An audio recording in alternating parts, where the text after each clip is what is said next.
In the last video, the focus was on the tools of game theory in a very general sense, in terms of how do we solve normal form games where the players are making moves at the same time, and then how do we solve extensive form games where the players are making moves at different points in time. As we go through class, we'll be using both of those tools in a variety of different contexts to look at different competitive environments and how firms are making decisions, how they're acting, what their incentives are, those sorts of things. In this video, I want to move from the last video where it's just purely game theory, what do we mean by game theory, how do we solve games, towards where we're going, which is applying it to business decisions. This video, the intention is to look at business decisions and solve games and give you practice solving games that make sense from a business perspective. After this video, in the next modules, we will use game theory as needed to look at different decision-making problems that are relevant to the topic at hand. So like when we look at entry and exit, we'll use game theory there to look at the entry decision. When we talk about pricing, we'll use game theory there to talk about pricing decisions. But here I just want to give you sort of some practice solving games with a business context to them. Okay, so here's an example, and I like to use this example because it also ties in a little bit to public policy. So cigarette advertising on TV. Cigarettes used to be advertised on TV. They haven't been allowed to be advertised on TV since the early to mid 1970s. So this game can shed a little bit of light on that. So players, any two tobacco companies, for example, using Reynolds and Philip Morris here, their strategies, they can advertise or not advertise, and their profits are simply their profits. So in terms of what those profits look like, what the strategic landscape looks like, we're going to assume that each firm earns $50 million from its customers. That could be per year, per month, doesn't matter, but they earn $50 million from their customers. If they advertise on TV, we're talking specifically about TV advertising, that's going to cost them $20 million. If they advertise, they capture $30 million from their competitor. So you can imagine I start with $50 million. If I advertise, it's going to cost me $20, but I'm going to gain $30 from my competitor. But if both competitors are advertising, that's basically going to cancel out, and they're going to pay for the advertising, and even if they did steal from the other, it's just going to be they're going to lose an equal amount. Okay, so let's represent this in a game matrix in normal form and then solve it. Okay, so here's our two players, Philip Morris and Reynolds. They have choices of advertise or don't advertise. Doesn't matter what order you put them in. Doesn't matter who's the column player, who's the row player, whether you do advertise first, not advertise second. None of that matters. Okay. We're going to solve this by looking at best response analysis. So we're going to ask ourselves the question, if Philip Morris does not advertise, Reynolds' choices are they cannot advertise, in which case they'd get $50 million, or they can advertise, in which case they'd get their 50, plus they'd capture 30 from Philip Morris, but they'd have to pay $20 million in advertising. So they'd gain basically 10 from Philip Morris. Since $60 million is higher than $50 million, they would optimize their best response if Philip Morris does not advertise is to advertise. If Philip Morris does advertise, Reynolds then has the choice. They could not advertise, in which case they're going to lose $30 million because Philip Morris is stealing that from them, or they can advertise to counteract Philip Morris's advertising, and they're not going to gain any customers, but they're not going to lose any customers. They're just simply going to pay that $20 million in advertising costs. Since 30 is greater than 20, we would say that their best response there is 30. We then turn it around and we say, okay, if Reynolds doesn't advertise, Philip Morris is choosing between not advertising and gain 50 or advertising and gain 60. They'd prefer 60. And if Reynolds does advertise, then Philip Morris is choosing between not advertising and gain 20 or advertising and gain 30. They'd prefer advertising and gain 30. And anywhere that best responses overlap is going to be a Nash equilibrium. So we have a Nash equilibrium where both of these companies are advertising. We can tell it's Nash equilibrium because neither one wants to change after the fact. So if you were to ask yourself, okay, after Philip Morris has learned that Reynolds is advertising, would they want to change their strategy to not advertising? And no, they wouldn't. And any other box you pick, that wouldn't be true. At least one of them would want to change their strategy. So we've got one Nash equilibrium. Now, in the last video, when we were talking about what constitutes a game and all of those things, we talked about, are the rules fixed or can they be kind of bent? Well, this might be an example where the rules can be bent because their Nash equilibrium is here at 30-30, yet up here is 50-50. That's a much better outcome for both of those firms. The problem is they've got an incentive to not do that. They've got their best strategy is to actually advertise. So what do? They form a group in the early 70s and they petition Congress, not the American Cancer Society, not a bunch of doctors, no one else. The cigarette companies themselves petition Congress to make advertising cigarettes on TV illegal. Now, they don't say, oh, this will make us more profits. Instead, they argue that, we don't want kids being exposed to it, those sorts of things, so can you make this illegal? But it's a weird thing to think of a company or a group of companies going out and petitioning Congress to make advertising their own product illegal, yet that's exactly what they did. They petitioned to make advertising their products illegal. Okay, so a little bit different example. So two bars, call them bar 1 and bar 2 for generic, and we're trying to make this, we could make these continuous strategies, and then we need to use some calculus and stuff, but for our purposes, we don't usually need to go that far. So two bars 1 and 2, and they can charge prices of $2, $4, or $5 for, say, a pint of beer.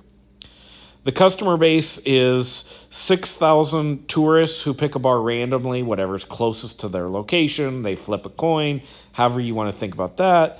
And then 4,000 locals who select their bar based on the lowest price. They're price sensitive, and whoever's got the lowest price, that's who they're going to. For simplicity, let's just assume costs are basically zero. So let's walk through an example of what their profits would look like in this case. Okay, so let's use an example here. So notice everything on the left is the stuff we had before. Everything on the right is the example. So let's suppose bar 1 charges $4 and bar 2 charges $5.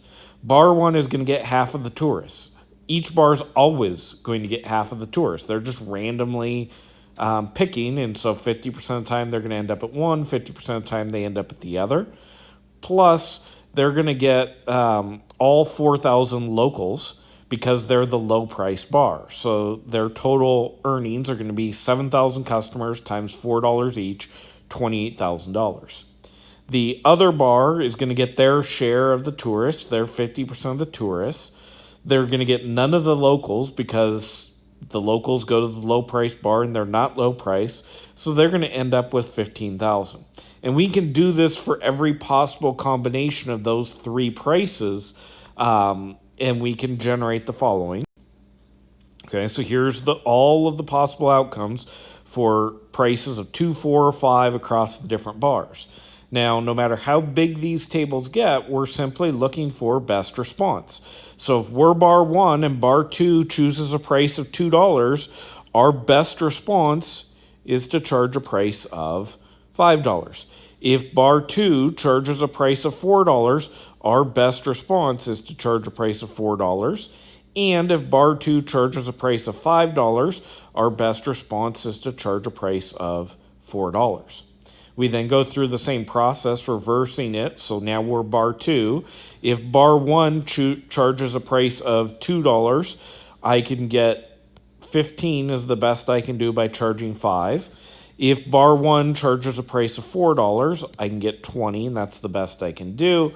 And if bar 1 charges a price of $4, the best I could do is 28. And then we look for any cells. And remember, we can have multiple equilibrium. Any cells where there's an overlap of best responses is going to be our Nash equilibrium. So our Nash equilibrium is going to be both bars charge a price of $4.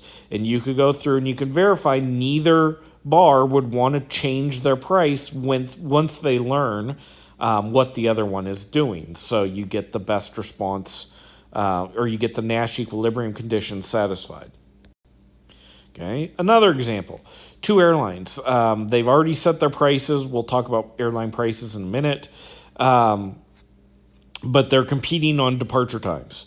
70% of customers prefer evening departures, 30% prefer morning departures. If the airlines choose the same departure time, they share the market evenly. So each of them, if they're both in morning, they would both get 15% of the market, because 30% are flying in the morning and they get half of that. If they're both evening, they'd both get 35% of the market, because 70% want to fly in the evening and they'd get half of that. The payoffs are, we could just basically say they're their market shares. So we end up with the following. Okay, we end up with this, and we're going to go through and we're going to do the same thing. Look for best response. If American Airlines chooses a morning departure, Delta's best response is to choose an evening departure. If American chooses an evening departure, Delta's best response is to choose an evening departure. If Delta chooses a morning departure, American's best response is an evening departure. And if Delta chooses evening, American's best response is also evening. So we get our Nash equilibrium down here, where they both choose evening departures. They combined service 70% of the market that wants to fly in the evenings, so they both get 35% of the market. Now, let's look at potentially changing this ever so slightly. Okay, so suppose that Delta has a frequent flyer program. Okay, we know often airlines have loyalty programs. All kinds of businesses have loyalty and frequent flyer and those sorts of things. So let's say that Delta has a frequent flyer program, and this frequent flyer program is going to mean that they've got some customers who are loyal to Delta because they're trying to accrue miles, they're trying to get reward status, those sorts of things. So what this means is that when both airlines choose the same departure time, Delta is going to get more than their share of half. They're going to get 60%, because some of them are going to be, some customers are going to be Delta frequent flyers, and they're going to want to fly Delta regardless of American's presence at that time. So this changes our payoff matrix a little bit. Okay, so you notice here, now American, when they're both morning or both evening, Delta is getting a little bit more than half. They're getting 60% of the market, and American's getting 40% of the market. Okay, the evening, morning, and two off-diagonal elements are the same because they're servicing different segments of the market. So same deal here. If American goes morning, Delta's best response is evening. If American goes evening, their best response is evening. But now look what happens. If Delta goes morning, American's best response is evening.